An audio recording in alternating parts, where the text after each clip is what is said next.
Hello, I'm Corie Meredith, and today I'm sitting down with Judy Sexton. She is the director of Clarke Schools for Hearing and Speech, and she is the director in the Philadelphia area. So, Judy, thank you so much for joining us today. Thanks so much for having me. So, just for starters, let's start out with saying, what is Clarke School? Clarke Schools for Hearing and Speech is a program, and it is the oldest listening and spoken language program in the country. We're celebrating our 150th anniversary this year, and we provide children with the listening, learning, and spoken language skills that they need to be successful. And now you said that you have various different campuses for the Clarke School, so can we talk a little bit about that? Yes, we have 5 campuses down the East Coast. We have a campus in Northampton, Massachusetts, Canton, Massachusetts, which is right outside of Boston.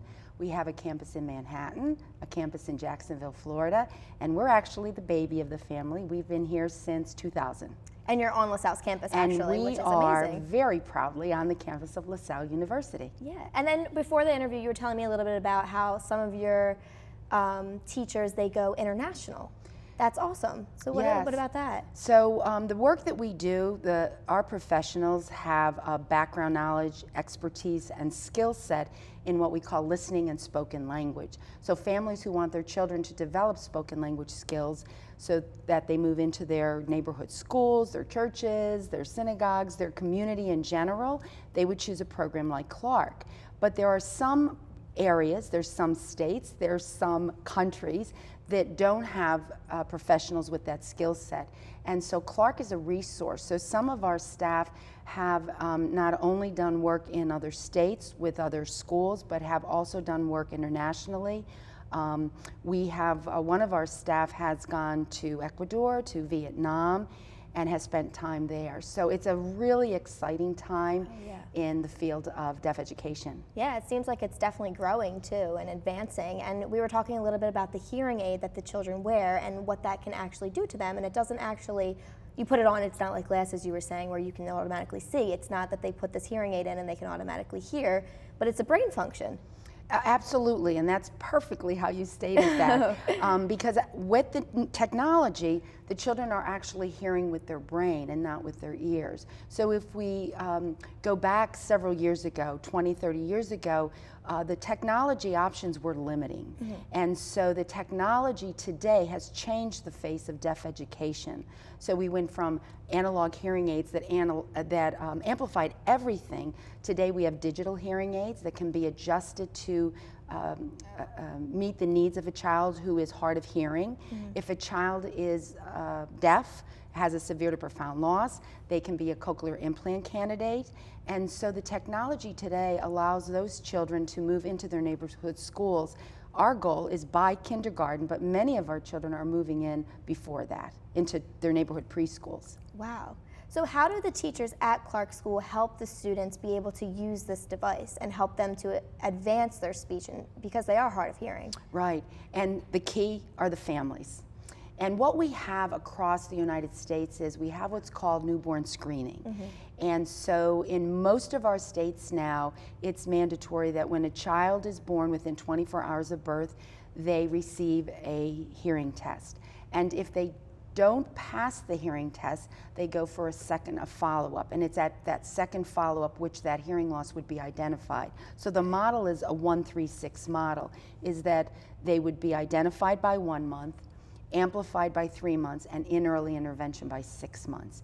And so then it's working with that family, coaching the family. We always say families don't need help, they need coaching. Yeah. And we coach that family on the different strategies we use to build those listening, cognitive learning, and talking skills. Yeah, and it really helps if the family is a support system for the child, but it also helps if they get them in early enough where that they are able to learn this at a young age. So if you know that your child is hard of hearing from birth, how do they get in contact with you? What's the process of getting the child activated in your school? That's great, and that's what families want to know. And when we're looking at the brain, which is most neuroplastic between birth and 4, families need to get to us the sooner the better. And so the families, once the child's hearing loss is diagnosed, mm-hmm. at the hospital setting, they would get information from the hospital of the different options. So a family who wants their child to listen and speak, Clarke would be an option for them. And then they go to their county. Their county begins the process of evaluation and then offers the families, again, their options of programs. And that's when a family would learn about Clarke. But some families have, and we spoke a little bit earlier, we had a family whose granddaughter was tested, evaluated, and by 24 hours they knew that she had a hearing loss. She was going to go for the second assessment, but within those 24 hours they Googled, they found Clarke. She came into our program and she went right into typical preschool. History, right? Yes, and with a profound hearing loss. Yeah. So what are the age ranges? So like when do you say that people should get, what age is too early, I guess I'm trying to say? It's never too early. Birth, we can begin working with a family at birth as soon as a child's identified.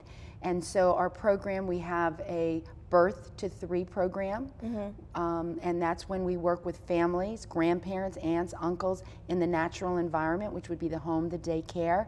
What we know from research is families, it's a very low incidence population, so families want to come together. And so we also have some center-based for our families from 0 to 3. We also have a preschool program, a 3 to 5 program. And then we have, after children leave us, we don't go past preschool. They'll go into the mainstream, into their neighborhood schools.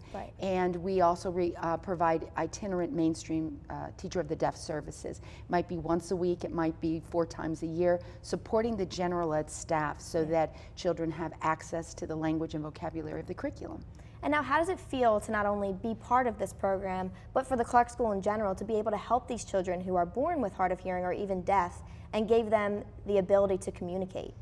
We have very high expectations and we work with the families, and we are so proud of the families when we pass the torch is what we do. We're just coaching the family, and then it's all about what the family is doing. We're there with our expertise to continue that coaching, and it's amazing. Again, the pride that we have in our families and in our children is an amazing feeling for our staff. And it's definitely a team effort, and I know that you guys have an event coming up this Saturday, April 22nd. We don't really have enough time to preview it, but that's okay because we will be at the event. So if you guys are interested in the Clarke School and want to see what they have to offer, we will be at the event on April 22nd, like I said, and it will be airing on our next show.